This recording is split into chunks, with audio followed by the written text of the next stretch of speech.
মায়ের লোকের ছাগল হারিয়ে গেছে, ও নজর মানছে আল্লাহ যদি আমি ছাগলটা পেলি তো একটা গরু দান করব।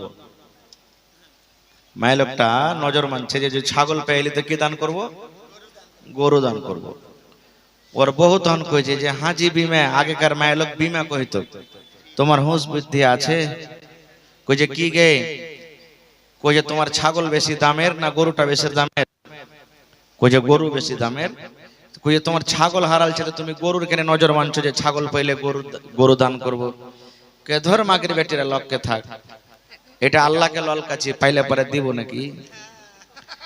আজ ঠিক সেম এরকম হয়েছে আমার সাথে। 10টা থেকে টাইম বলছে, মৌলানা এর পরে দেবো, মৌলানা একবার এর পরে দেবো, মৌলানা একবার এর পরে দেবো। আস্তে আস্তে সাহারির সময় চলে এলো। খার যা হোক, কমিটির যেটা ভালো আমারও ভালো, অসুবিধা নাই। যে গোটাই লোক আছেন বসে থাকেন। মোরা নকলি মুসলমান,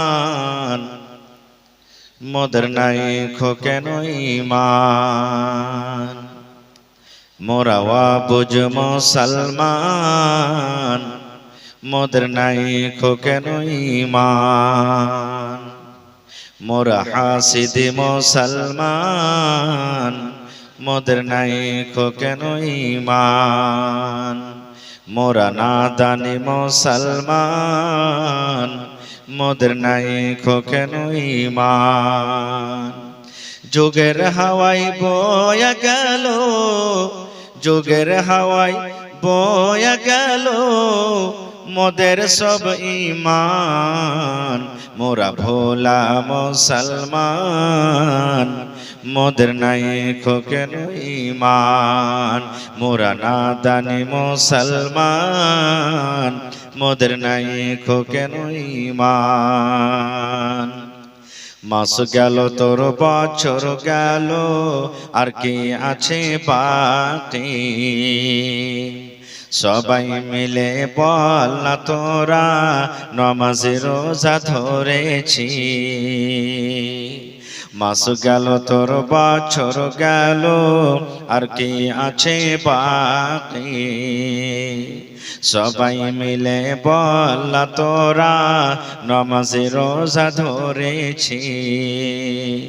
যোগের হাওয়ায় ভুলে গেলাম, যোগের হাওয়ায় ভুলে গেলাম, মোদের পরিণাম। মোরা নাদানে মুসলমান, মোদের নাই কেন ঈমান। মোরা ভোলা মুসলমান, মোদের নাই কেন ঈমান। নারে তাকবীর। আজকে জলসার যোগ্যতময় শ্রদ্ধেয় সভাপতি সাহেব, উপস্থিত উলামায়ে কেরাম, সামনে বসে থাকা ইসলাম দরদি, দিন দরদি ভাই ও বাবাজিরা, পর্দানাসীন মায়েরা, খালারা, এবং আমার সামনে অনেক চ্যানেলওয়ালা ভাইরা, সমস্ত তারিফ ও গুণগান সে মহান আল্লাহ তাবারাক ওয়া তাআলার জন্য, যে মহান আল্লাহ তাবারাক ওয়া তাআলা আজকে মোটামুটি রাত 2টা বেজে গেছে, এখন আরামের টাইম। এই আরামকে হারাম করে, নরম বিছানাকে ত্যাগ করে এই পিন্ডালের তলাতে একত্রিত হয়ে বসে কিছু বলার ও শোনার তৌফিক দিয়েছেন। তাই আমরা আল্লাহ তাবারাক ওয়া তাআলার প্রশংসা করি। সকলেই পড়েন আলহামদুলিল্লাহ। তারপর আমাদের শেষ নবী হযরত মুহাম্মদুর রাসূলুল্লাহ সাল্লাল্লাহু আলাইহি সাল্লামের পর অগণন দারুদ শরীফ শান্তি দরবর্ষিত আমিন। আল্লাহুম্মা সাল্লি আলাইহি আল্লাহুম্মা বারিক আলাইহি। ভাই মুসলমান, মোটামুটি আধা ঘন্টা আমি আপনাদের সামনে আছি। আপনাদের সামনে আমি আল্লাহ তাবারাক ওয়া তাআলার পাক পবিত্র কোরআন থেকে এখন আয়াত তেলাওয়াত করেছি, সাথে আল্লাহর নবী মুহাম্মদ সাল্লাল্লাহু আলাইহি সাল্লামের একটা হাদিস পড়েছি। আয়াত এবং হাদিসকে সামনে রেখে আমি আমার বক্তব্য ইতি করব। আমা তাওফীক ইল্লা বিল্লাহ। আল্লাহর কাছে দোয়া করি রব্বুল আলামিন আমি যা কিছু বলবো যেন সহিহ হাদিস এবং কোরআন থেকে বলতে পারি এবং সাথে শোনার পর আমরা আমল করতে পারি, তার জন্য আল্লাহ আমাদেরকে তৌফিক দেন। আল্লাহুম্মা আমিন, আল্লাহুম্মা আমিন। ভাই মুসলমান, আজকে যতটি লোক আছেন, মায়েরা খালারা আছেন, এটা মনে করেন যে আমরা মাওলানার মুখ থেকে কিছু দামি জিনিস শোনার পর আমল করব, নিয়ে যাব সাথে ইনশাআল্লাহ। ইনশাআল্লাহুল আজিজ। আমি প্রথম প্রশ্ন আপনাদেরকে করি, আমরা কোন নবীর উম্মত ভাই বলেন তো আপনারা? জনাবে মুহাম্মদ রাসূলুল্লাহ সাল্লাল্লাহু আমরা আলাইহি শেষ নবী মুহাম্মদ সাল্লাল্লাহু আলাইহি সাল্লামের উম্মত। আর এটা প্রত্যেক মুসলমানকে জানা ফরজ এবং তাকে মানাও ফরজ, যত মুসলমান নর নারী আছে। কারণ আমি আপনি যেদিন মরে যাব, যেদিন কাফন দাফন করে জানাজা পড়ে যখন কবরে দাফন করবেন, দাফন করতে না করতে আল্লাহ রাব্বুল আলামিনের পক্ষ থেকে ফেরেশতা আসবেন, আর আসার পর তিনটা প্রশ্ন করবেন। তার মধ্যে একটা প্রশ্ন হবে মান নবিয়ুকা, তোমার নবীর নাম কি? এই জন্য প্রত্যেক মুসলমানকে শেষ নবী মুহাম্মদ সাল্লাল্লাহু আলাইহি সাল্লামের নাম এবং নাম জানা ফরজ, এবং তার ব্যাপারও জানা ফরজ, এবং তাকে মানাটাও ফরজ। ভাই আমার, আজকে আমরা শেষ নবীর উম্মত। মেলাই মানুষ আমরা দুনিয়ার যত বড় বড় লোক আছেন তাদের ব্যাপারে জানছি, কিন্তু নবীর ব্যাপারে আমরা সব কথা জানতে পারি না, আর জানার আমরা চেষ্টাও করি না, মানা তো দূরের কথা। ভাই মুসলমান, আপনি নামাজ পড়ছেন, রোজা করছেন, হজ করছেন, যাকাত দিচ্ছেন, পর্দা করছেন, রোজা রাখছেন, দুনিয়ার সমস্ত ইবাদত বন্দেগী করছেন, কিন্তু নবী মুহাম্মদ সাল্লাল্লাহু আলাইহি সাল্লামের তরিকা মতন যদি না হয়, তাহলে সেই ইবাদত কি কবুল হবে? জোরে বলেন আপনারা, কবুল হবে? কখনো কবুল হবে না। এই জন্য নবী মুহাম্মদ সাল্লাল্লাহু আলাইহি সাল্লামের প্রতি মুহাব্বত ভালোবাসা আমাদেরকে দেখাইতে হবে। আর মুহাব্বত ভালোবাসা শুধু দিল থেকে মুখ থেকে নয়, আমল করে দেখাইতে হবে। চাহে লেনদেনের ব্যাপারে হোক, চাহে আপনার কিনা বেচার ব্যাপারে হোক, বিচার পঞ্চায়েতে হোক, স্বামী স্ত্রীর মুহাব্বত হোক, ভাই ভাইয়ের ভালোবাসা হোক, জমিন কিনা বেচা হোক, বিজনেস হোক, দুনিয়ার যে কোনো জিনিস হোক, আমাদেরকে করতে গেলে নবী মুহাম্মদ সাল্লাল্লাহু আলাইহি সাল্লামের তরিকা মতনই আমাদেরকে করতে হবে। তাহলেই আমরা সেই জায়গাতে কামিয়াব হইতে পারবো, না হলে আমরা নাকাম হয়ে যাব। ভাই মুসলমান, আজকে আমরা মুহাব্বত ভালোবাসা কিভাবে করি? একটা হাদিস আপনাদের সামনে তুলছি যে সাহাবায়ে কেরাম নবী মুহাম্মদ সাল্লাল্লাহু আলাইহি সাল্লামকে কিভাবে ভালোবাসতেন, এবং আল্লাহ রাসূল সাল্লাল্লাহু আলাইহি সাল্লাম সাহাবায়ে কেরামের সাথে কি ব্যবহার দেখাতেন। সাহাবায়ে কেরাম কেমন করে জানতে পারতেন, চাহে পুরুষ হোক কিংবা সাহাবিয়াত মহিলারা হোক, তারা কিভাবে জানতে পারতেন যে নবী আমাদের প্রতি রাজি আছেন কি নারাজ হয়ে গেছেন? যেমন একটা আপনাদের সামনে হাদিস বলছি, হাদিস সহিহ বুখারী শরীফের হাদিস। আল্লাহ রাসূল সাল্লাল্লাহু আলাইহি সাল্লামের 11 জন স্ত্রী ছিলেন। 11 জন স্ত্রী, এটা নবীর জন্য খাস। আর নবীজি প্রত্যেক বিবিদের কাছে বাড়ি বাড়িতে যেতেন, বাড়ি বাড়িতে যেতেন। আজ ওইটা বিবির বাড়িতে, আজ কাল ওইটা বিবির বাড়িতে, পরশু ওইটা বিবির বাড়িতে, এরকম ভাবে ভাগ ভাগ ভাগ ভাগ করে নবীজি যেতেন। একদিনকার ঘটনা, আল্লাহ নবী সাল্লাল্লাহু আলাইহি সাল্লামের যতটা স্ত্রী ছিলেন, ওই স্ত্রীদের মধ্যে একজন স্ত্রী যার নাম হলো সাফিয়া রাদিয়াল্লাহু তাআলা আনহা। ইয়ার হাতের রান্না বান্না, ইয়ার হাতের তরকারি, ইয়ার হাতের সালন কিন্তু খুবই মিঠে। এক একটা মায়ের লোক দেখবেন তরকারি রান্না করবে তো খুব মিঠে। আপনার বাড়িতে 5টা বহু আছে, তো 5টা বহু তরকারি রান্নাতে তো কি একই রকম হবে? কোন বহুর তরকারি ভালো আর কোন বহুর তরকারি ও রান্না করতে জানবে না, ভালো হয় না। তো এরকমই নবীর একজন বিবি হযরত সাফিয়া রাদিয়াল্লাহু তাআলা আনহা, তার হাতের তরকারি কিন্তু খুবই ভালো। এবার কিন্তু তার বাড়িতে নবীদের সেদিন বাড়ি নেই। নবীর বাড়ি কোথায় আছেন? আল্লাহ নবীর আরো একজন স্ত্রী মা আয়েশা রাদিয়াল্লাহু তাআলা আনহা, ওর বাড়িতে কিন্তু নবীর বাড়ি আছে। নবীজি মা আয়েশার বাড়িতে আছেন। এবার নবীজির অন্য বিবি সাফিয়া রাদিয়াল্লাহু তাআলা আনহা ওর দাসীকে ডাকতে বলছেন, এই আল্লাহর বান্দি, আমি নবীর জন্য একটু তরকারি রান্না করেছি, ভালো তরকারি সবজি রান্না করেছি, হয় সবজি হোক, গোশত হোক বা কিছু হোক, তরকারি রান্না করেছি। একটা পেয়ালাতে করে, মাটির পেয়ালাতে করে ওই তরকারি গোশত দিয়ে দাসীটাকে বলছেন, চাকরনিকে, যে যাও নবী মুহাম্মদ সাল্লাল্লাহু আলাইহি সাল্লামকে তুমি দিয়ে এসো। চলে গেলেন দিতে। এবার নবী কোথায় আছেন? নবীজি আরো একজন স্ত্রী মা আয়েশা রাদিয়াল্লাহু তাআলা আনহার বাড়িতে কিন্তু সেদিন বাড়ি, ওখানে আছেন। এবারে নবীজিকে যেমনই দিতে গেলেন সেই দাসী, যে হুজুর আপনার জন্য আপনার স্ত্রী সাফিয়া একটু তরকারি দিয়ে পাঠালছেন, পেয়ালাতে করে গোশত দিয়ে পাঠালছেন। যেমনই এই কাজ বা এই তরকারি মায়েশা রাদিয়াল্লাহু তাআলা আনহা দেখলেন, যারে আমার কাছে আজ নবী থাকবেন, আমার বাড়িতে বাড়ি আছে, তোর এত বড় সাহস, তুই নবীর জন্য কি দিবি, গোশত দিবি? হাত এরকম ভাবে মায়েশা এমন জোর করে একটা থাবা মারলেন, দাসের হাত থেকে পিয়ালা ছিটে জমিনে পড়ে গেল।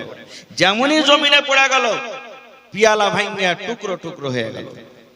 সুবহানাল্লাহ। এখানে একটা জিনিস বোঝা গেল যে সতীনের ঝাল কি বুঝতে পারছেন? যার দুটা স্ত্রী বাড়িতে আছে বুঝছেন যে কত ওকে টানা খিচড়া, কেউ গাঞ্জি ধরে টানবে, তা কেউ পিরন ধরে টানবে, কেউ লুঙ্গি ধরে টানবে, মানে ওর জীবনে শান্তি আসবে না। দুটা তিনটা স্ত্রী করছে, হাদিসে আছে, কোরআনে আছে, করতে হবে। কিন্তু ওই তো হয়তো ইনসাফ পুরুষটা বরাবর করে না, বা স্ত্রী পেয়েছে তো দিনদার পাইনি, যার কারণে এরকম হয়েছে। তো মায়েশা রাদিয়াল্লাহু তাআলা আনহা নবীর সামনে ওই দাসীর হাতে এমন করে জোর করে এরকম ভাবে একটা বাড়ি মারলেন, পিয়ালা হাত থেকে পড়ে গেল, টুকরা টুকরা হয়ে গেল। চিনি মাটির পিয়ালা তো, সুবহানাল্লাহ। এবারে নবীজি ওই টুকরা গলা পিয়ালার ভেঙে যে গেছে, টুকরা টুকরা হয়ে গেল, তুলছেন। তোলা পর ওই দাসীটাকে বলছেন, কি বলছেন? এরে আল্লাহর বান্দি, তোমার মা রেগে গেছে, তোমার মা রেগে গেছে, তোমার মা রেগে গেছে। মা কাকে বলছেন? আল্লাহর নবীর যত বিবিরা, সমস্ত মুমিন মুসলমান হলো ওরা মা। নবীর যত বিবি ছিলেন সমস্ত আমাদের হলেন মা, উম্মাহাতুল মুমিনিন তাদেরকে বলা হয়েছে। আল্লাহর নবীর যত বিবিরা দুনিয়াতে ছিলেন সমস্ত নবীর বিবিরা হলো সমস্ত মুসলমান মুমিনের মা। সুবহানাল্লাহ। মা, এই জন্য তো নবী যখন মৃত্যু হন তখন মায়েশার বয়স 18 বছর মাত্র। নবীজির যখন মৃত্যু হয় মায়েশার বয়স 18 বছর। বিবাহের পয়গাম দিলে দিতে পারতেন মেলাই সাহাবী, কিন্তু দেননি। কেন? মুমিন মুসলমানের মা, মাকে বিয়ে করা যেমন হারাম, ওরকম নবীজির বিবিরা কে অন্য মানুষের বিয়ে করা হারাম, কারণ এটা নবীদের মা, মুমিনদের মা। এবার নবীজি পিয়ালা গালা টুকরা টুকরা হয়ে ভাঙ্গিয়া জমিনে পড়ে আছে। নবীজি পিয়ালার টুকরাকে উঠাছেন, আর ওই দাসীকে বলছেন, দাসী রে, তোমার মা রেগে গেছেন, তোমার মা রেগে গেছে, তোমার মা রেগে গেছে, তোমার মা রেগে গেছেন। বারবার নবীজি ঘুরিয়ে ঘুরিয়ে পড়ছেন।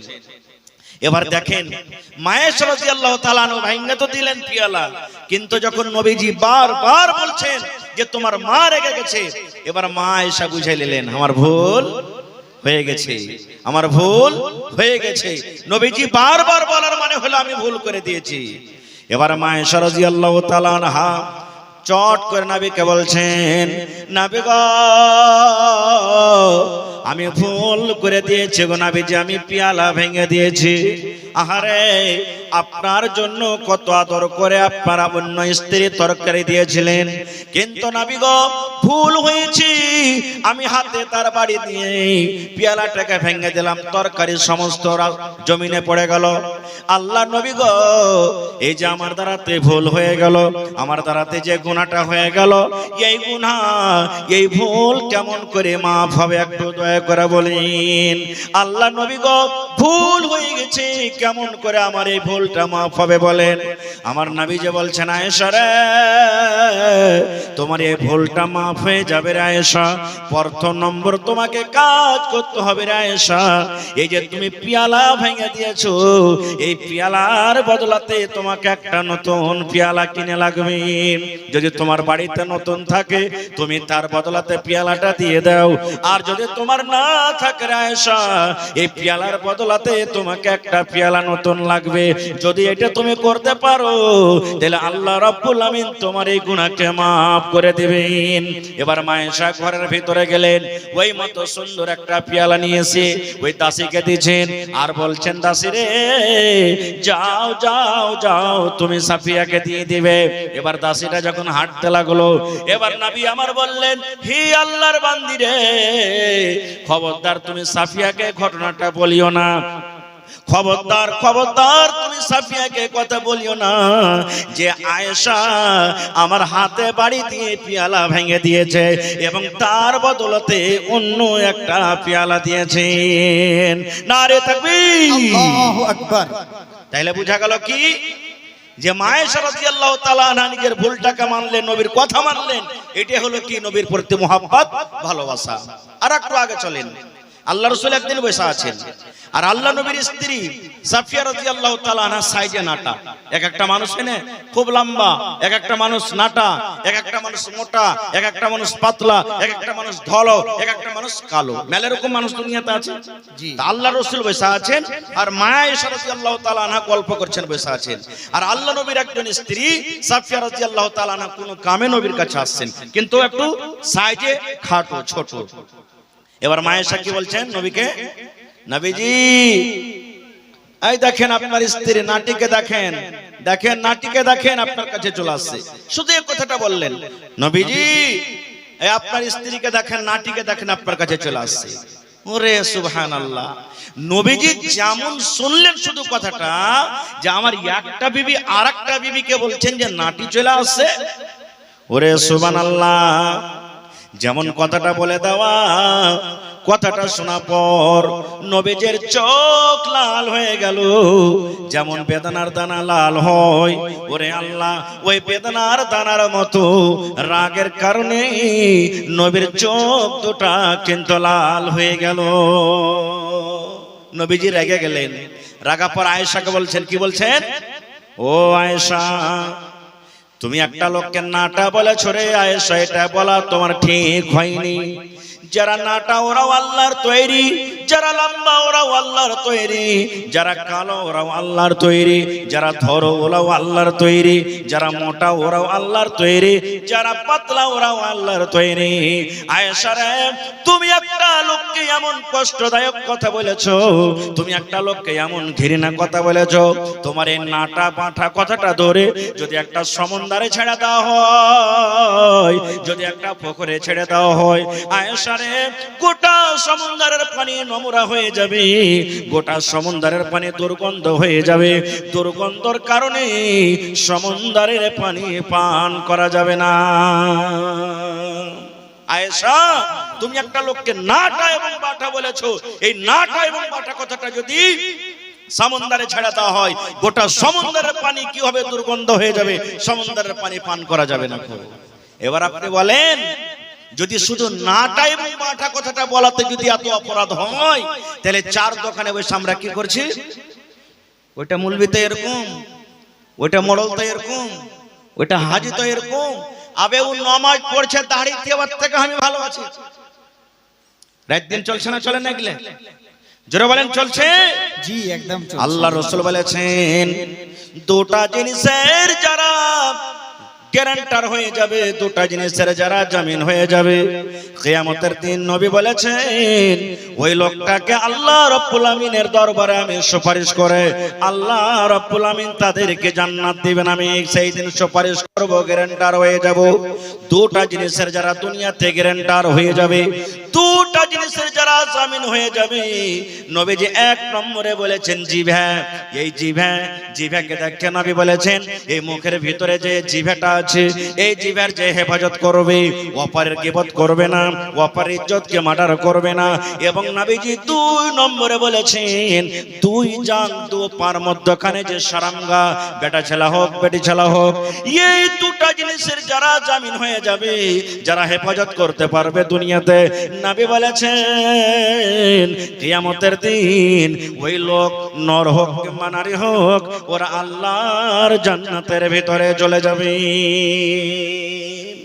আল্লাহর জান্নাতের ভিতরে চলে যাবে। এই জন্য ভাই, আমাদেরকে সব সময় নবী মুহাম্মদ সাল্লাল্লাহু আলাইহি সাল্লামের মুহাব্বত ভালোবাসা হিসেবে চলতে হবে। একটা সহিহ হাদিস আপনাদের সামনে বলছি। আল্লাহ রাসূল সাল্লাল্লাহু আলাইহি সাল্লাম যখন মক্কা থেকে হিজরত করে মদিনা চলে গেলেন, তখন ভাই বানিয়ে দিলেন। কাকে? মক্কার মুসলমান আনসারীরাকে, আর মক্কার মুহাজির মুসলমানরাকে, আর মদিনার আনসারী মুসলমানরাকে ভাই বানিয়ে দিলে। এরা বাড়ি ঘর ছেড়ে এসেছে, বিবি বাচ্চা ছেড়ে এসেছে, এরা হলো তোমাদের ভাই। সব মুসলমানের কথা বলবো না, একটা মুসলমানের কথা বলবো। সালমান রাদিয়াল্লাহু তাআলা আনহু একজন সাহাবী, আর আবু দারদা রাদিয়াল্লাহু তাআলা আনহু একজন সাহাবী। এরাকে দুটো নবী ভাই বানিয়ে দিলেন। তোমরা মায়ের পেটের মতন ভাই, নাম মনে রাখবেন, একটা সালমান আর একটা আবু দারদা রাদিয়াল্লাহু তাআলা আনহু ভাই বানিয়ে দিলেন। কিছুদিন পর সালমান রাদিয়াল্লাহু তাআলা আনহু ভাইয়ের বাড়ি বেড়াতে গেছেন। যেমন আমরা যাই না, চল রে চাচার বাড়ি বেড়াতে যাই, নানার বাড়িতে যাই, শ্বশুরের বাড়িতে যাই, ভাইয়ের বাড়িতে যাই। তো সালমান বলছেন যে আমার ভাই আবু দারদাকে মেলা দিন থেকে দেখাশোনা হয়নি, আজ বেড়াতে যাবো ওর বাড়ি। চলে গেলেন বেড়াইতে। কখন গেলেন? দিনের বেলাতে বেড়াইতে গেলেন, চলে গেলেন। এবার বাড়িতে ঢোকা পর বসতে দিলেন। এবার জিজ্ঞাসা করছেন ওর ভাবিকে যে ভাবি, ভাই বাড়িতে নাই, আবু দারদা নাই? বলছে না রে ভাই, তোমার ভাই বাড়িতে নাই। বলছে কোথায় গেছে? বলছে এদিক ওদিক কোনো কামে কাজে গেছে, তুমি বসে চলে আসছে। ঠিক কিছুক্ষণ পর ও আসার আগে এবারে তখন সালমান ওর ভাবিকে বলছেন, ভাবি একটা কথা জিজ্ঞাসা করব। বলছে কি রে ভাই? বলছে ভাবি জান, কি ব্যাপারটা, তোমার শরীরের অবস্থা কেন এরকম? ভালো করে শুনবেন। বলছে কেমন রে ভাই? বলছে ভাবি জান, তোমার মাথাতে কতদিন থেকে চিরুনি হয়নি, চুলগুলা কেন উস্কো খুস্কো হয়ে আছে, তোমার কাপড়টা পুরানা হয়ে আছে, কালো ঝালো হয়ে আছে, তুমি সুন্দর করে মেকআপ করে নাও, তোমার শরীরটা কেন চিকন হয়ে নাই, কাপড় গালা আলো ঝালো হয়ে আছে, মাথার চুল গালা উস্কো খুস্কো হয়ে আছে, কি ব্যাপার ভাবি জান, তুমি সুন্দর হয়ে কেন সাজন কুজন হয়ে থাকো না? ভাবিকে বলছেন কি ব্যাপার ভাবি, তুমি দেখছি মাথার চুলগুলো আইলা ঝেলা হয়ে আছে, কাপড় গুলা কালো পুরানা ধরনা হয়ে আছে, আরে নতুন কাপড় টাপড় পিন্ডা চিকচাকন হয়ে মেকআপ টেকআপ করে থাকবে। এবার ভাবি বলছেন কাকে? সালমানকে, দাওরকে বলছেন কার জন্য সাজবো রে ভাই? কি বলছেন কথাটা দেখেন, কার জন্য সাজবো রে ভাই? কে আমার সাজন দেখবে? কার জন্য আমি সাজন সাজবো? সালমান বলছেন কার জন্য সাজবো মানে ভাইয়ের জন্য তুমি সাজবে, ভাইয়ের জন্য তুমি সাজবে। মায়েরা খালার একটা কথা এখানে জেনে রাখেন, আমার এই বর্তমান জামানার মায়েরা খালারা কার জন্য সাজবে?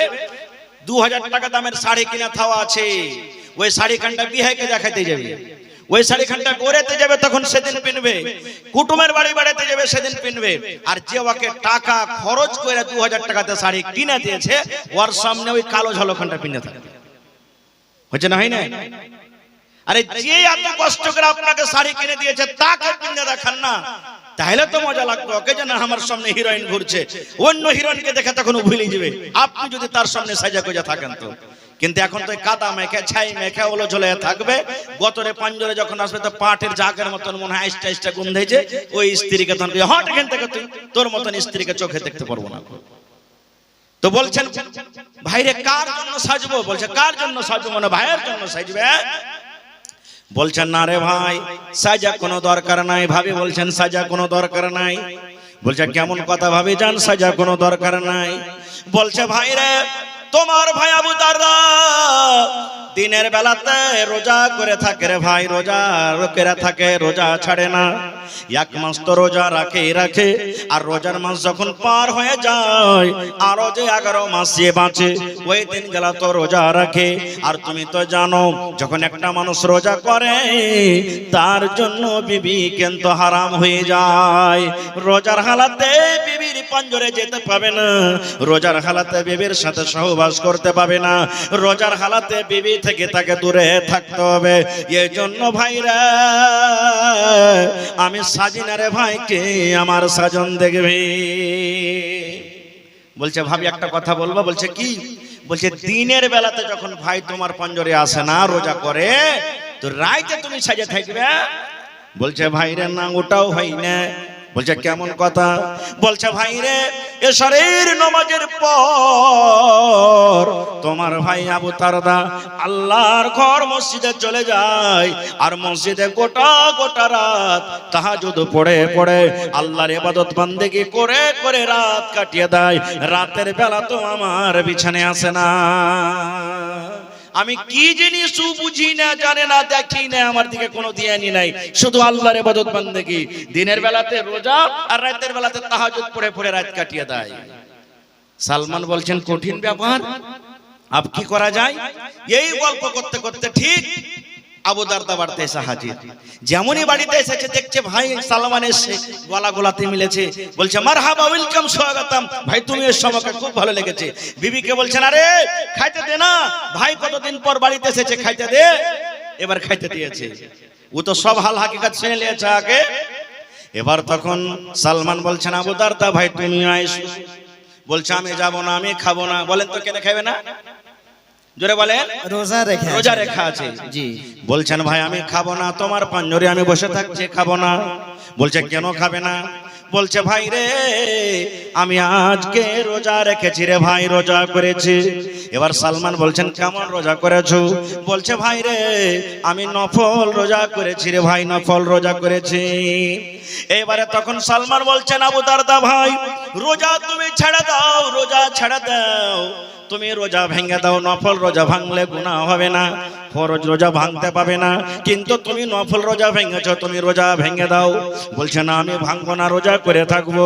এবারে সালমান রাদিয়াল্লাহু তাআলা আনহু বলছেন আবু দারদা ভাই যদি তুমি আজকে রোজা ভেঙে আমার সাথে খানা না খাও তাহলে আমি সালমান আমিও সন্ধ্যা পর্যন্ত তোমার বাড়িতে খানা খাবো না।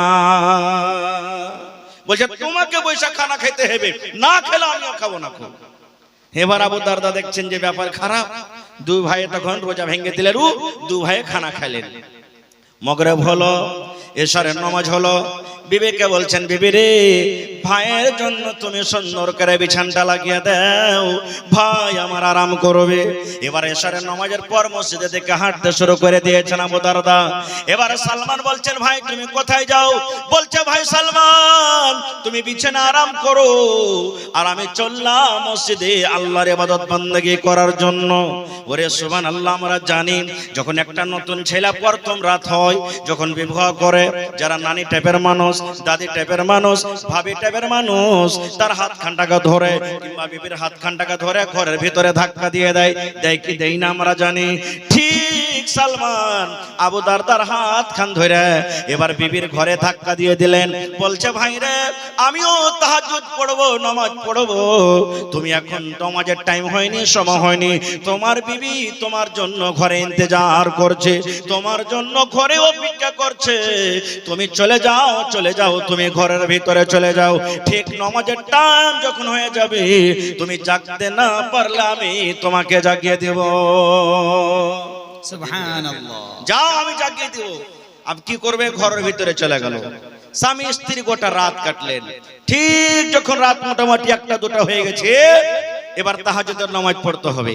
এবার সালমান দুয়ারে যা বলছেন আবু দারদা ভাই এখন নামাজের টাইম হয়ে গেছে, তুমি উঠে যাও। আবু দারদা উঠলেন, ফরজ গোসল করলেন। ফরজ গোসল করার পর তখন দু ভাই যায় নামাজ পড়লেন, নফল নামাজ, তাহাজ্জুদের নামাজ। নামাজ টামাজ পড়ে তখন এবার সালমান নসিহত করছে, দোস্তকে ভাইকে নসিহত করছে। কি করছে? বলছে ভাই রে মেহমান যদি বাড়িতে আসে, মেহমানের সাথে তোমাকে খানা খাইতে হবে, গল্প করতে হবে, টাইম দিতে হবে। তোমার উপরে তোমার মেহমানের হক রয়েছে। তোমার বাড়িতে যে বেটা বেটি আছে, বেটা বেটিকে আদর করতে হবে, প্যার করতে হবে, মহব্বত করতে হবে। বেটা বেটির হক রয়েছে তোমার উপরে। ও ভাই ভালোবাসা তোমার বিবি বাড়িতে রয়েছে, এই ভালোবাসা বিবিকে তোমাকে আদর করতে হবে, মহব্বত করতে হবে, তাকে সময় দিতে হবে। তোমার উপরে তোমার বিবির হক রয়েছে। আল্লাহ তোমাকে যে দুটো চোখ দিয়েছে, এই চোখকে আরাম দিতে হবে, এই চোখের হক রয়েছে। এ ভাই তুমি শুনে নাও, যার যেটা হক আছে তুমি হক আর হককে যদি পৌঁছিয়ে দাও, তারপরে যদি আল্লাহর ইবাদত করো, এরকম ইবাদত আল্লাহ রাব্বুল আলামিন কবুল করবেন। আর যদি তুমি বেটার হক মেরে দাও, বেটির হক মেরে দাও, চোখকে যদি তুমি আরাম না দাও, বিবির হক তুমি মেরে দাও, তুমি মেহমানের হক মেরে দাও, আর সমস্ত হক মেরে যদি এক তুমি আল্লাহর হক আদায় করো, এক আল্লাহর ইবাদত বান্দেগি করো, তাহলে এরকম হক আদায় করে তুমি আল্লাহর জান্নাতের ভিতরে যেতে পারবে না। নারে তাকবীর। হয়নি, হবে না, হতে পারে না, আমার নবীর সাথে কারো তুলনা। হয়নি, হবে না, হতে পারে না, আমার নবীর সাথে কারো তুলনা। হায়রে তুলনা তো দূরের কথা, ছায়াও মিলে না। হয়নি, হবে না, হতে পারে না, আমার নবীর সাথে কারো তুলনা। হয়নি, হবে না, হতে পারে না, আমার নবীর সাথে কারো তুলনা। সকল নবী রাসূল ছিলেন আল্লাহর দিওয়ানা, দু নয়নে দেখবো আল্লাহ ছিল তামান্না। আরে মোর নবীকে ডেকে নিলেন, আরে মোর নবীকে ডেকে নিলেন, দেখবে রব্বানা। হয়নি, হবে না, হতে পারে না, আমার নবীর সাথে কারো তুলনা। হয়নি, হবে না, হতে পারে না, আমার নবীর সাথে কারো তুলনা। ইউসুফকে দেখে যারা আঙ্গুল কেটেছে, তারা কি আমার নবীর রূপ দেখেছে? ইউসুফকে দেখে যারা আঙ্গুল কেটেছে, তারা কি আমার নবীর রূপ দেখেছে? আরে দেখতো যদি কেটে দিত, আরে দেখতো যদি কেটে দিত কলিজা খানা। হয়নি, হবে না, হতে পারে না, আমার নবীর সাথে কারো তুলনা।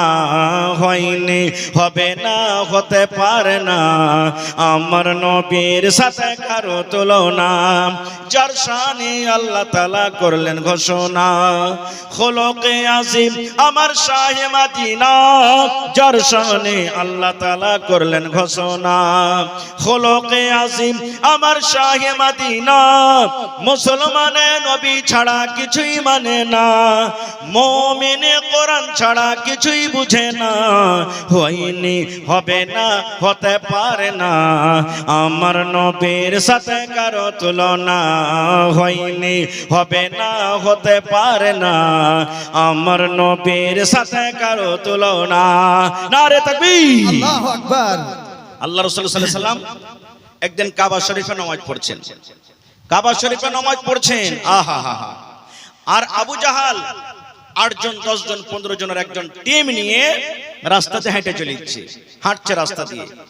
সব থেকে বড় দুশমনকে নবীজির আবু জাহাল, ওর চাচা, নবীজির চাচা আবু জাহাল তার সাথীরা কে বলছেন, কে বলছেন, এরে আমার বন্ধুরা, তোমাদের মধ্যে কি এমন আছো গো, আজকে মোহাম্মদ নামে ছেলেটা এই দেখো কাবার ভিতরে নামাজ পড়ছে, আজকে তাকে দুনিয়া থেকে কে বিদায় করতে পারবে? কে তার জীবন নিতে পারবে? আছো তোমরা কেউ? উকবা বিন আবি মুঈত একজন বেঈমান মুশরিক, সুবহানাল্লাহ, বলছে আমি পারবো, আমি এই কাজটা করতে পারবো। হাঁটতে হাঁটতে হাঁটতে মসজিদের ভিতরে চলে গেল। নবী আমার নামাজ পড়ছেন, নামাজের হালাতে নবী আমার আছেন। ওরে সুবহানাল্লাহ, এ আমার মায়েরা খালারা শুনেন, কেমন মোহাব্বত ভালোবাসা দেখেন। নবী আমার নামাজ পড়ছেন, আর নামাজের হালাতে উকবা বিন আবি মুঈত নবীর গলাতে এখন গামছা দিয়ে এমন জোর করে টান দিয়েছে, নবীর টুটি চিপে গেছে। নবী আমার কিন্তু মাথা হিলাডলা করতে পারে না। নবীর চোখ গলা বড় বড় হয়ে গেছে, চোখ দিয়ে পানি ঝরতে লেগেছে। নবী আমার জিহ্বা বের করে দিয়েছেন, মনে হয় আর নবীজি দুনিয়াতে বাঁচবেন না। আর আবু জাহাল ওর সাথীকে নিয়ে রাস্তাতে হাঁটছে, কিলকিল কিলকিল হাসছে, খুব মজা লিছে। আহারে, এরকম ভাবে নবী আমার নামাজ পড়ছেন, আর উকবা বিন আবি মুঈত নবীর গলাতে এখানে এমন জোর করে গামছা দিয়ে টান দিয়েছে রে ভাই, এবার মনে হয় নবীজির শ্বাস আটকে গেছে, নবীজি আর বাঁচবেন না। এবার একজন মুসলমান দূর থেকে কিন্তু সবকিছু দেখছেন, বলছেন আল্লাহ রে, তারা হলো 8 জন 10 জন, আমি কেমন করে নবীকে আমি বাঁচাবো? আমার দ্বারাতে নবীকে বাঁচানো হবে না। আজকে যদি নবীকে বাঁচাতে পারে তাহলে আবু বকর বাঁচাবে, আবু বকর ছাড়া নবীকে কেউ বাঁচাতে পারবে না। এই ভাই কেমন মোহাব্বত ভালোবাসা দেখেন। এবার সেই মুসলমান দৌড়াতে দৌড়াতে চলে গেলেন। সময় কতখানি? মোটামুটি 8টা 7টা বেলা এরকম সময়তে। হযরত আবু বকর দেখছেন বিছানায় শুয়ে আছে। দৌড়াতে দৌড়াতে সেই মুসলমান বলছেন, আবু বকর, তোমার বন্ধুকে যদি বাঁচাতে চাও রে, তাড়াতাড়ি করে তুমি কাবা শরীফে চলে যাও। আবু জাহালের ইশারাতে উকবা বিন আবি মুঈত এমন জোর করে নবীর গলাতে বন্ধন দিয়েছে, বেড় দিয়েছে, গামছাতে এমন জোর করে টেনে ধরে আছে। আমার মনে হয় একটুখানি সময় যদি আর হয়ে যায় তাহলে নবীজি আমার দুনিয়া থেকে চলে যাবেন। মরদ হন, হিরো হন। কেমন হিরো? হযরত আবু বকর রাদিয়াল্লাহু তাআলা আনহুর মতন হিরো। এরকম হিরো নয় যে একটু ভালো মন্দ খাই একটু অ্যাক্টিং করিয়ে দিলাম, বাহাত কুদিয়ে দিলাম, ডান্স করে দিলাম আর হিরো হয়ে গেলাম, এরকম হিরো হইতে হবে না। হযরত আবু বকর যেমনই শুনলেন আমার নবীকে গলাতে ফাঁস দিয়ে আছে, কোথায় লাঠি আছে, কোথায় সুলফি আছে, কোথায় বন্দুক আছে, কোথায় তীর আছে, কিচ্ছু হাতে নিলেন না। নবীকে আমার বাঁচাতে হবে। হযরত আবু বকর রাদিয়াল্লাহু তাআলা আনহু এরকম ভাবে এক হাতে নিজের লুঙ্গি খানাকে ধরলেন, দৌড়াতে দৌড়াতে দৌড়াতে ওরে কাবা শরীফে যেমন চলে গেলেন। আবু বকর খিলখিল, আবু জাহাল খিলখিল করে হাসছে। উকবা বিন আবি মুঈত আমার নবীর গলাতে এখনো কিন্তু ফাঁস লাগাই আছে। নবীর হাত পা গলা নরম হয়ে গেছে, চোখটা পানি ঝরতে লেগেছে। আহারে নবীর আর মনে হয় বাঁচবেন না, চলে যাবে। এইবার আবু বকর মনে মনে বলছেন, আল্লাহ রে, যদি আমি প্রথমে নবীকে বাঁচাতে পারি তাহলে আমি কামিয়াব হতে পারবো। আর একটা একটা করে যদি আমি লড়াই করে যুদ্ধ করে তাহলে তারা 10 জন 12 জন আছে, আমি লড়াই করে পারবো না। বাঘ যেমন শিকারী দেখে যখন লাফ মারে, হযরত আবু বকর রাদিয়াল্লাহু তাআলা আনহু হিরোর মতন করে জোর করে লাফ কাটা পাঞ্জরে গিয়ে উকবা বিন আবি মুঈতকে এমন জোর করে একটা ফাইট মারলেন, এমন জোর করে একটা ঘোষা দিলেন। ঘোষা দেওয়ার সাথে সাথে নবীর গলা থেকে তার হাত খানটা কিন্তু ছুটে গেল। এবার হাত যেমন ছুটে গেল, এবার হযরত আবু বকর অন্য মুসলমানটাকে ইশারা করে বলছেন, তাড়াতাড়ি করে তোমরা আমার নবীকে এখান থেকে নিয়ে চলে যাও। এবার আপনারা বলেন, নবীর সমস্ত রাগ হযরত আবু বকরের উপর এখন ঝাড়বে না ঝাড়বে না? কথা বলেন, ঝাড়বে না ঝাড়বে না? যত রাগ নবীর পরে ছিল সমস্ত রাগ কিন্তু আবু বকরের উপরে হয়ে গেল। লাইট পিট লাইট কিল ফাইট মারতে শুরু হয়ে গেল। মারতে মারতে ওরে আল্লাহ, একজন বেঈমান হযরত আবু বকরের লাখে এমন জোর করে একটা ফাইট মারলেন রে বন্ধু, লাখটা ফাইটা রক্ত বইতে লাগলো। এমন রক্ত বইতে লাগলো হযরত আবু বকর রাদিয়াল্লাহু তাআলা বেহুশ হয়ে পড়ে গেলেন। বেহুশ হয়ে পড়ে গেলেন। যেমনই দেখলেন যে বেহুশ হয়ে গেলেন হযরত আবু বকর, আবু জাহাল তাড়াতাড়ি করে বলছে, চল চল চল পালা পালা। আর আবু বকরের খানদানের লোক যদি জানে যে আমাদের আবু বকরকে এরকম ভাবে বেহুশ করে দেওয়া হয়েছে, কাউকে ছাড়বে না, তাড়াতাড়ি করে পালিয়ে যাও। সব চলে গেল। আবু বকরের বংশের লোকেরা কে খবর করা হলো, ওরা তাড়াহুড়া করে সব চলে এলো। আবু বকরের মা মুসলমান হয়নি, বেটার জন্য এক গ্লাস পেয়ালাতে করে দুধ নিয়ে এসে হাজির হয়ে গেলেন। বেটাকে ডাকতে বলছেন, আবু বকর রে, বেটা 8টা 9টা বেলা হয়ে গেল, না খেয়ে আছিস রে বেটা, চোখ খুল রে, মা আমি এসেছি। তুই মুসলমান হয়েছিস তো কি? আমি তোর মা মুসলমান হইনি, কিন্তু তুই হলি আমার বেটা, আমি হলাম তোর মা, তোর উপরে আমার মায়া দয়া আছে বেটা রে। আবু বকর তুই চোখ খুল, এ আবু বকর তুই চোখ খুল, আমি তোর জন্য মা দুধ হাজির নিয়ে আছি। খানদান লোকেরা এক এক করে হাজির হয়ে গেল। আবু জাহালকে ডাকতে বলছে, আবু জাহাল রে, আমাদের আবু বকর মুসলমান হয়েছে আমরা এটা জানি না, কিন্তু আবু বকর হলো আমাদের খুন, আবু বকর হলো আমাদের বংশ, আবু বকর হলো আমাদের গতিয়া। যদি আবু বকরের কিছু হয়ে যায়, একটার বদলাতে আমরা মদিনা মক্কার গলিতে গলিতে রক্তের বন্যা আমরা বইয়ে দিব। কে তীর, কে তলোয়ার, কে ঢাল নিয়ে নিয়ে সব আবু বকরকে ঘিরে নিলেন। বেলা 12টা হয়ে গেল, হযরত আবু বকরকে হুঁশ আসে না। বেলা 2টা হয়ে গেল, হুঁশ আসে না। বেলা 3টা হয়ে গেল, হুঁশ আসে না। আস্তে আস্তে করে সমস্ত খানদানের লোক লাঠি হাতিয়ার নিয়ে আবু বকরের পাঞ্জরে হাজির হয়ে গেল। সূর্য ডুবার আগে আগে যদি আবু বকর হুঁশ না আসে রে, তাহলে আমরা একটা আবু বকরের বদলাতে আবু জাহাল তোর নাম নিশান আমরা রাখবো না। মা পেয়ালা নিয়ে বারবার ডাকছে, আবু বকর চোখ খুল রে বেটা, চোখ খুল, আমি মা দুধের পেয়ালা নিয়ে আছি, চোখ খুল রে বেটা তুই চোখ খুল, আমি মা দুধের পেয়ালা নিয়ে আছি। আহা, এবার মনে মনে বলছেন, মা আবু বকরের মা ওর খানদানের লোক, কোন রকম যদি আমাদের আবু বকরের হুঁশ চলে আসে, ওকে বলবো যে খবরদার মুহাম্মদের পিছনে আর যাস না, তুই মুহাম্মদের কথা আর মানিস না, মুহাম্মদের কাছ থেকে দূরে থাক। যে মুহাম্মদের কথা মেনে তোকে এত বড় কষ্ট আঘাত দেওয়া হলো, ওর কাছে আমরা যেতে মানা করব। এবার দেখেন মজার ঘটনা। এই মুসলমান, আমাদের ঈমান কি তাদের ঈমান কি? আহা, সূর্য ডুবতে যাবে। হযরত আবু বকর রাদিয়াল্লাহু তাআলা চোখ খুলছেন, সন্ধ্যা লাগালাগিতে চোখ খুলছেন। আর প্রথম কথা যেটা মুখে এলো কি জানেন? নবী গো, ও আমার নবীজি, আপনি কেমন আছেন, কোথায় আছেন? প্রথম কথা কি বলছে? নবী গো, ও আমার নবীজি, আপনি কেমন আছেন, কোথায় আছেন? খানদানের লোক যতটি জমা হয়েছিল রাগ করে সব হেঁটে চলে গেল। তোর কিছু কহি, যার লাগে এত কষ্ট আর ওয়ারি ফেরিয়ে প্রথমে মুখ দিয়ে নাম লিছে। হ্যাঁ, মা তখন বসে আছে পাঞ্জরে, বলছে বেটা রে দুধ খেলে রে বেটা। মা আমি সকাল থেকে নিয়ে তোকে দেওয়ার জন্য আমি বসে আছি। এবার হযরত আবু বকর বলছেন, মা গো, আমার নবীকে যতক্ষণ আমি দুই চোখে না দেখবো গে মা, অতক্ষণ পর্যন্ত আমি আবু বকর দুধ পান করব না। আলহামদুলিল্লাহ, আমি দুধ পান করব না। খো এদিকে ঘটনা কি হলো না হলো আমি অধিকার যাব না। আমার বলার উদ্দেশ্য, হযরত আবু বকর রাদিয়াল্লাহু তাআলার ঈমান দেখেন কি, এত মায়ের খাওয়া পরও নবীর মহব্বত ভালোবাসা সিনেতে কেমন। আরেকটা সাহাবীর কথা শুনেন, হযরত বেলাল রাদিয়াল্লাহু তাআলা আনহু বাদশা উমাইয়া বিন খালফের গোলাম। কেমন কেমন করে শুনে নিয়েছে যে মুহাম্মদ একটা ভালো ছেলে আর উনি হলেন নবী। উনি হলেন নবী, কেমন কেমন করে শুনে নিয়েছেন। এবার লক্ষ্য করে যায় নবীর হাতে হাত লাগিয়ে কালেমা পড়ে মুসলমান হয়ে গেছেন। লম্বা ঘটনা ছোট করে বলছি, মুসলমান হয়ে গেলেন।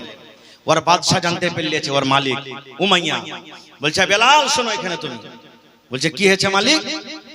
বলছে বেলাল, আমি শুনেছি তুই নাকি মুসলমান হয়ে গেছিস। ও কিন্তু ডরাইল না, বলছে হ্যাঁ হয়ে গেছে। বলছে ওই কথাটা ছেড়ে দে, কালেমা ছেড়ে দে, নবীর কথা তুই ছেড়ে দে, ওর ধর্ম ছেড়ে দে, কোরআন ছেড়ে দে, না হলে তোকে শাস্তি দিব। বেলাল বলছেন আমি ছাড়তে পারবো না, নবীকে ছাড়তে পারবো না, কোরআন ছাড়তে পারবো না, দিনকে আমি ছাড়তে পারবো না।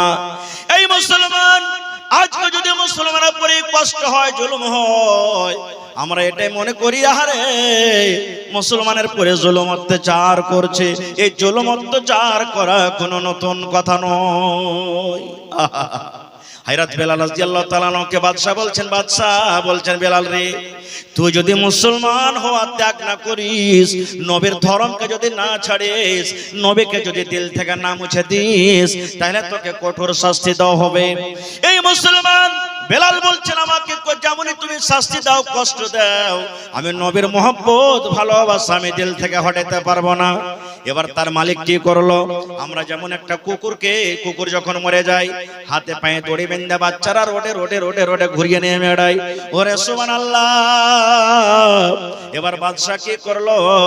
বেলালের হাতে পায়ে দড়ি বেঁধে দেওয়া হলো।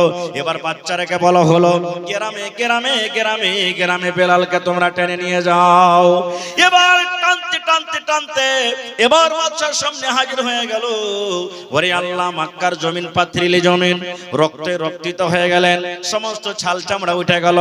এবার বাদশা বলছে, বেলাল রে, এখনো যদি তুমি মুসলমান থেকে তুমি ত্যাগ করে দাও, এখনো যদি নবীর কালেমা মহব্বত ভালোবাসা দিল থেকে মুছে দাও, তোমাকে আজাদ করে দেওয়া হবে। এবার বেলাল কি বলেছিলেন দেখেন। হযরত বেলাল নিজের মালিককে বলছেন কি, চাহে দম নিকল যায় ये बिलाल कहते थे, माशाअल्लाह माशाअल्लाह, चाहे दम निकल जाए ये बिलाल कहते थे, मेरे मुंह से निकलेगा ला इलाहा इल्लल्लाह, मेरे मुंह से निकलेगा ला इलाहा इल्लल्लाह। একটাই কথা বেলাল বলেছিলেন, এই বাদশা, যদি আমার জীবনও চলে যায়, শ্বাস যতক্ষণ পর্যন্ত থাকবে, আমার মুখ দিয়ে একটাই কথা বের হবে, আল্লাহ হলেন এক, আল্লাহ হলেন এক। এরকম মহব্বত ভালোবাসা আজকে আমরা করতে পারছি? হা হা হা। আজকে আমরা না নবীর সাথে মহব্বত করতে পারছি, না নবীর দ্বীনের সাথে মহব্বত করতে পারছি, না কোরআনের সাথে মহব্বত করতে পারছি, না মসজিদের সাথে মহব্বত করতে পারছি, না মাদ্রাসার সাথে মহব্বত করতে পারছি, না ভালো মানুষের সাথে আমরা মহব্বত করতে পারছি। আমরা করতে পারি না। ভাই মুসলমান, সময় খুব শর্ট, আমার হাতে কয়েকটা দান এসেছে, তবে শেষের বেলাতে বলার ইচ্ছা ছিল আরো কিছু যে বলবো, কিন্তু এখন ফজর আজান হয়ে আসছে আর আমার পরে চতুর্বেদী সাহেব এখনো কিন্তু বাকি আছে। 2:45 রাত বাজতে গেছে আর মাত্র আমি আপনাদের সামনে 10 মিনিট ঘড়ি থেকে থাকবো। এই 10 মিনিটের মধ্যে আল্লাহর ওয়াস্তে যারা